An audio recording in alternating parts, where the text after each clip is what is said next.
Welcome back to Game Tiered, a series of videos where I review a game and tier list it at the end, adding to the tier list as the series continues. Today's game, Tony Hawk's Pro Skater 2, released by Neversoft for the PlayStation in 2000. Okay, so I am playing on DuckStation, a PS1 emulator. Generally speaking, this doesn't affect anything, but if there is a bug or glitch, I'll make it clear when that's the game being buggy or when it's the emulator not doing its job. Outside of that, let's begin. First things first is to create our character. Name, Acid, hometown, Hirenith, age 17. I'm not 17, but I don't know, that's what I usually go with. Style, street, stance, goofy, weight 145, which is only slightly lighter than I actually am. Here's what my character looks like. Kinda reminds me of Derek Wembley. Anyway, here are my starting stats, and I'll put up my progress when I unlock a new level or whenever I feel like it. Pick our board.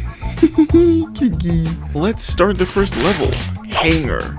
I also promise I'm good at this game. I just wasn't listening to the music at first, which for whatever reason makes me worse at the game. Anyway, each level there are 9 challenges, each giving the player an amount of money we can use to level up our stats. 3 challenges are getting a certain score, 4 are collectibles, 2 of which vary between levels, and 2 are performing certain actions specific to that level. In Hangar, the collectibles specific to this level are barrels that we need to knock down, and pilot wings that we need to collect. The 2 collectibles that exist in every level are the secret tape, which is hidden somewhere in each level, and skate, requiring us to collect each letter of skate to get our money. There's also money scattered throughout each level, which come in 50s, 100s, and 250s, and once we collect all the money and finish all the challenges, we get some extra money for our efforts. Not that I'm going to be doing that for every level. On to the next one. School 2. School 1 was in the first game, but I haven't beaten the first game, so... the collectibles on this level are bells that we need to wall ride to destroy, and hall passes that we need to collect. We also get introduced to environmental hazards, a golf cart that we need to avoid lest our combo gets ended early. Oh, right, the main gameplay of skating around. It's pretty arcadey, and I don't fully know the controls. I just kind of mash buttons to see a bigger number, but I do know that it's X to jump, triangle to wall ride and grind, and flicking the analog stick like a madman while you're in the air will allow you to start manualing when you land. Outside of this, again, it's just really mashing buttons to see a number get bigger. Once we get enough money from challenges, we unlock the next level, France. Oh dear God, no. Okay, jokes aside, this level is unique in that instead of completing challenges, we need to score as highly as possible across 3 1-minute runs. I'm unsure of how the scoring works, but I did eventually turn on the music, so that means I'll actually be able to play decently.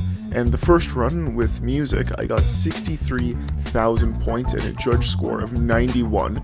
The second run, I got 57k and a judge score of 91 again. Then the final run, I got 25k and a judge score of 80, but I still got first place and unlocked New York. In level 4, we need to collect subway tokens and ollie over hydrants. At one point, I got super close to getting all 5 tokens, but I wasn't fast enough, so I fully upgraded my speed. There we go, and the secret tape was pretty damn hard. You need to go up on the train overpass thing. I like trains. Then skate down to jump over this wall, then move up this curvy road and grind on a rail, jump to another rail, then jump once more to make it to the tape. I made it sound easy, but I'm surprised it only took me 6 minutes. But to unlock the next level, I went back to Hangar to get the 3 hang time gaps. 1, 2, done. And we get an extra 50, giving us the exact amount of total cash to unlock Venice, where we need to collect spray cans and jump off of the magic bum. This level is extremely hard, I really hate it, and the secret tape is all the way up there, I don't know why or how, but I could never stick my landings, so the score challenges were a lost cause. Eventually, I managed to collect skate backwards, starting with E instead of S. To unlock the next level, I went back to get the money I needed, ollied the hydrants and grinded the subway rails in New York, got the 6 score in Hangar, and wall rode the 5 bells, as well as got the secret tape, along with a bunch of loose cash in school too. And we finally unlocked Ventura, another competition level. This took me quite literally an hour of failing, trying, and finally, after all this time, getting third. God damn it. What makes it so much worse is that the game tells you that you need 2 more medals to continue, meaning I thought that I had to get at least 2nd place, so I kept restarting the competition when I could have gotten 3rd and moved on. Anyway, let's move on from my misery. On to Philly. Here we need to collect bells. This sounds familiar. Oh, wait, never mind, we don't need to wall ride them. Anyway, we also need to drain the fountain. There's also a separate area that we need to ride on power lines to knock down the poles to break the fence, blocking us off from 600-ish loose cash. Then there's probably the most difficult challenge in the entire game. Draining the fountain. We need to ride across this rope to get some valves to shut off the water, and I almost did it immediately, getting the secret tape in the process, but I deemed getting across it fully was impossible with my current stats. So I went back to ollie the magic bomb in Venice, found a bug that didn't let me get back on my board after wiping out. I have no idea if this is the emulator or not, considering I've never had this happen to me before. Anyway, I also got the pro score, and I was able to upgrade my rail balance to the point that I was able to get the valve to shut off the water. I also got some of the 50s that became available. But to unlock the final level, I need 60,000 lifetime cash, so I went back to Venice to get the secret tape in possibly the greatest way ever, and even hit a dark side. Oh yeah, that didn't happen. I went to school 2 to kickflip TC's roof gap and failed to get the final 50 loose cash. I then went to New York to get some more loose cash and went to France because chat told me that there was a secret money hole. Breaking a support beam allowed me to get an extra $300 on top of the $150 I got on the outside, completing the first competition level. Then I spent some time in Philly trying really hard to get the pro score, but I couldn't, so I went to Venice and tried to hit the 4 V8 transfers, but I ended up getting the 6 score, which is 200,000 points, and I got 250,000 points, which is the 6 score for Philly. Anyway, I went back to school 2 to get the final 50 loose cash, and New York to get the 6 score and 150 loose cash. To New York! Let me up this ramp, and my life is yours! And 100%ed both levels, unlocking Mexico, the final competition level. And final level in the game. I was absolutely destroying this competition. I got like 100,000 points in the first run and then reset the competition in the second run, and I had a lot of trouble getting my rhythm together. Something about the screen shaking in the beginning was messing with me. But on the winning competition, my first run I got 75,000 and a judge score of 85.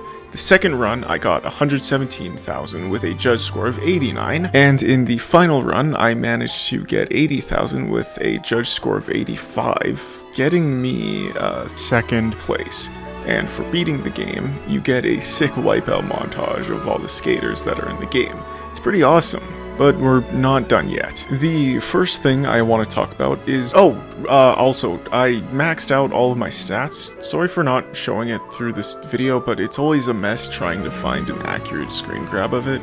Anyway, I want to talk about the park editor. This is awesome and a lot of fun. There's 4 park themes: power plants, industrial, outdoor, and school. I went with outdoor for my park, and we get a bunch of park assets to use. Rails, ramps, Player 2 start. I'm not going to go through every single change I made, but this park I'm naming Hyrnith is built around gaps. Select 2 pieces of environment and you can tell the game what type of gap. I'm not sure the difference between all of these, but when the conditions are met, we give the player some points, and all of these gaps went through many iterations, but I'll just go through the finished gap. The first gap I had, I called Kebab Avoidance. 2 ramps with a bunch of spike pits between them, designed by me, built by me, and you best hope not failed by you.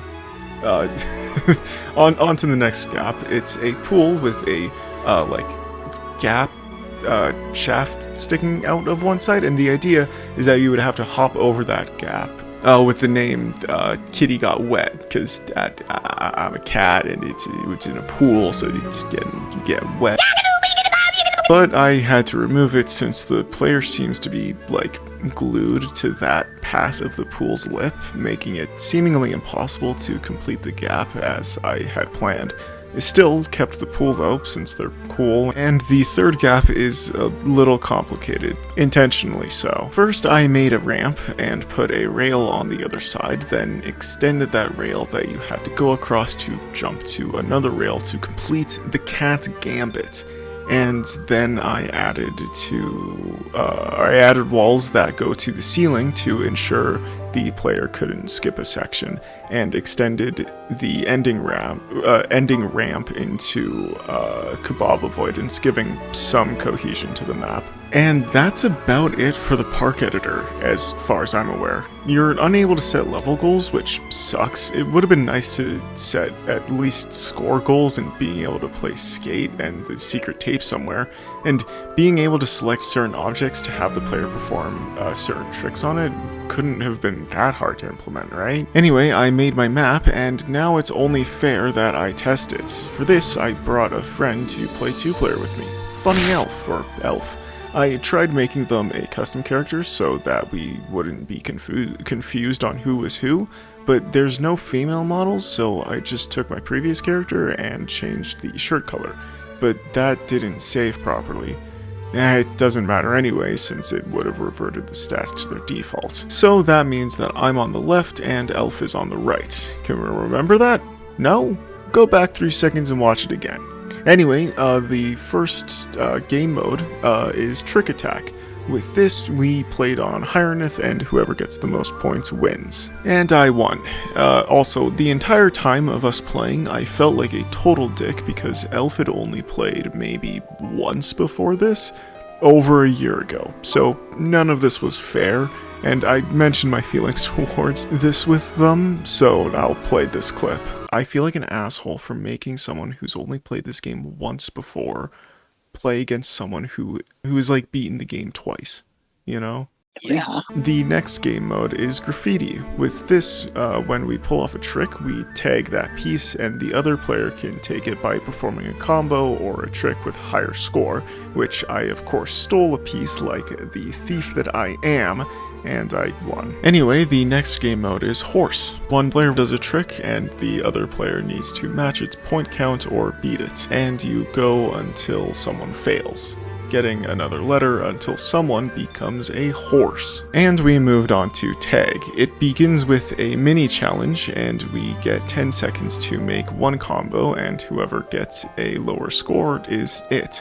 And I wiped out, so I'm it. And I realized that the game has this overhead arrow telling you where the other player is, which I'm pretty sure this game came out when Sega's patent for this mechanic was still applicable in... Okay, so I'm a little off here. While the patent was filed in 1998, 2 years before Tony Hawk's Pro Skater 2's release, it wasn't granted until 2001, a year after the game's release. So yeah, I'm a moron. The final multiplayer game mode is Free Skate. Infinite time, but no way to build up score as it only tracks your last combo. It's pretty fun, but I'd rather go into Trick Attack on 10 minutes and just do that.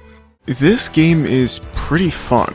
Actually, it's really fun just to skate around and see whatever the highest combo you can pull off is, and if you have another person to play with, it can be a really good time, but outside of that, it does kind of feel like you're doing the same thing every level, and the level editor is pretty limited.